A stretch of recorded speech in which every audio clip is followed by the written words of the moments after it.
Mesdames, Messieurs, bonjour et bienvenue dans cette revue de presse. L'information qui est à lire à la une de presque tous les quotidiens béninois parue ce lundi 30 mars 2020 est relative à la sortie médiatique qu'a eu le chef de l'État hier dimanche en vue de la rétorsion du Covid-19.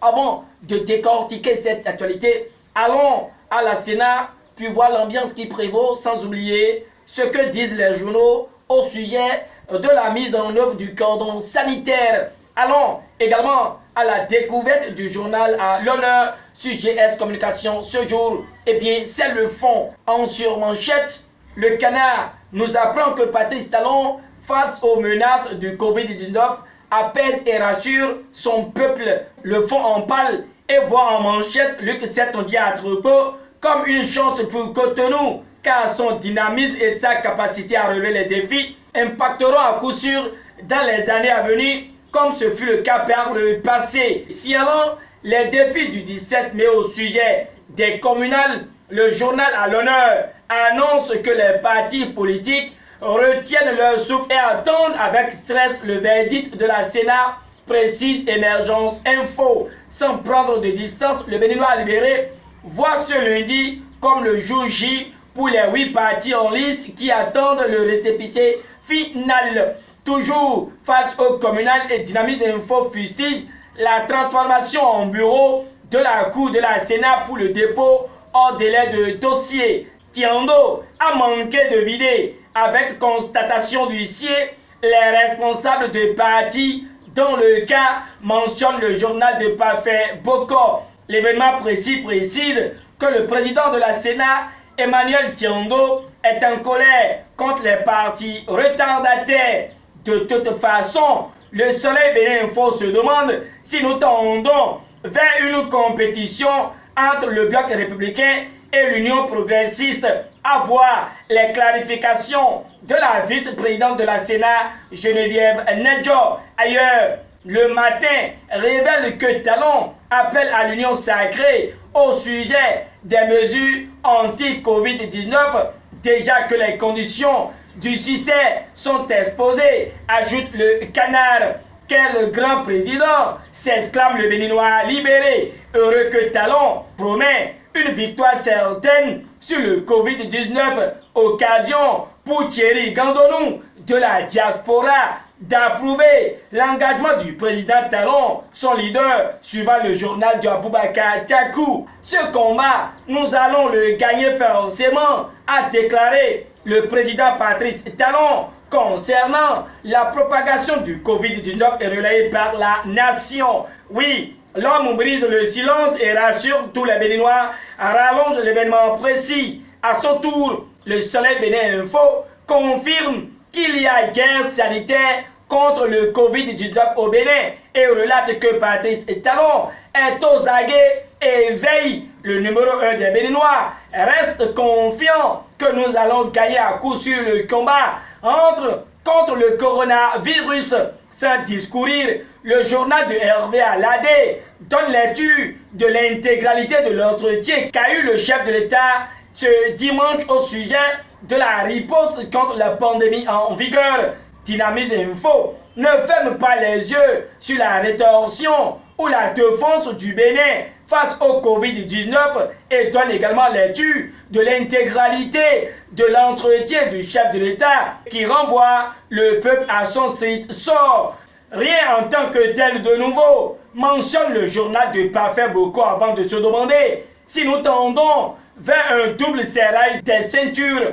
Déjà que Talon pose le problème des moyens face à la lutte contre le coronavirus, signale Matin Libre. Le même quotidien consacre sa une à la dénonciation des médias qui vendent l'espoir dans le traitement de l'information sur le coronavirus comme vendeur d'espoir. Matin Libre index CNews et LCI, mais dans le rang des vendeurs de la mort figurent France 24, RFI, BFM TV. Pendant ce temps, l'Écho Info est convaincu que le chef de l'État s'est prononcé sur la pandémie du coronavirus, mais trouve que Patrice Talon a raté une énième fois sa sortie médiatique.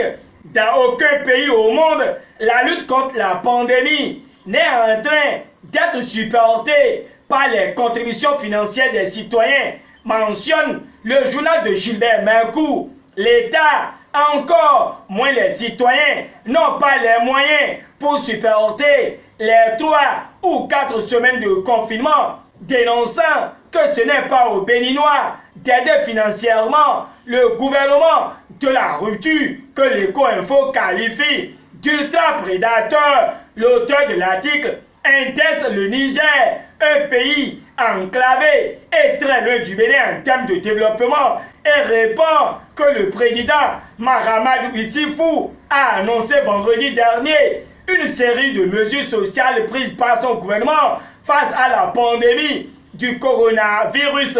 L'État, disait-il, prendra en charge pour les mois d'avril et mai les factures d'électricité et d'eau pour les tranches sociales. Le chef de l'État a également annoncé le renforcement du plan de soutien annuel pour soutenir les personnes vulnérables avec les distributions gratuites, vente à prix modéré et autres. Par ailleurs, une remise gracieuse de permis est accordée en faveur de 1450 détenus pour des raisons humanitaires et pour désengorger les maisons d'arrêt. L'Eco-Info pensait que le Bénin pourrait prendre de telles mesures, mais honte a été notre surprise après la déclaration télévisée d'hier. Voilà ce qui amène le confrère à clamer que Patrice Talon semble voir le Bénin et les Béninois de loin. En tout cas, s'il s'agit d'une opération de communication dans le cadre contre l'apocalypse planétaire, il faut dire qu'elle est totalement ratée. Service minimum pour Patrice Talon affiche l'Afrique en marche en manchette, parlant de la lutte contre le coronavirus. Non satisfait, l'Afrique en marche voit un discours qui n'est pas rentré dans l'histoire, touchant la cherté des denrées alimentaires. Le quotidien note une panique autour du Covid-19 qui vide le panier de la ménagère, alors que le confrère de la matinée va au contact de l'Afrique et voit que de la quarantaine au confinement, Lagos, Abuja jusqu'à Zimbabwe observent la mesure, excepté le Bénin. Le matinal siffle la fin de la récréation et aborde la mise en œuvre du cordon sanitaire où 10 communes seront isolées pour 15 jours à compter de ce lundi 30 mars 2020. Averti, le défi d'une génération opine sur ce qui va changer dans la vie des Béninois. Mais le président Patrice Talon appelle à une prise de conscience, martèle le confrère. Le matinal, dans ses colonnes, signale que Jacques Migan voit le président Patrice Talon comme un chef de guerre. Mieux, Odon Vallée observe la pandémie qui sévit dans le monde et conclut que la situation au Bénin n'est pas si mauvaise. La chose mauvaise dans cette revue de presse reste le drame évoqué par le télégramme où un jeune homme a égorgé sa tante à Titirou. Nous sommes dans le département du Bogou, ville de Parakou. Mesdames, Messieurs, c'est ce que GS Communication a pu glaner pour vous des journaux ce lundi 30 mars 2020. Le ministre de la Communication chargé des affaires compliquées vous remercie de l'avoir suivi. Merci de prendre en compte les mesures prises par le gouvernement pour contrer le coronavirus. D'ici à là, portez-vous bien et à demain pour notre rendez-vous.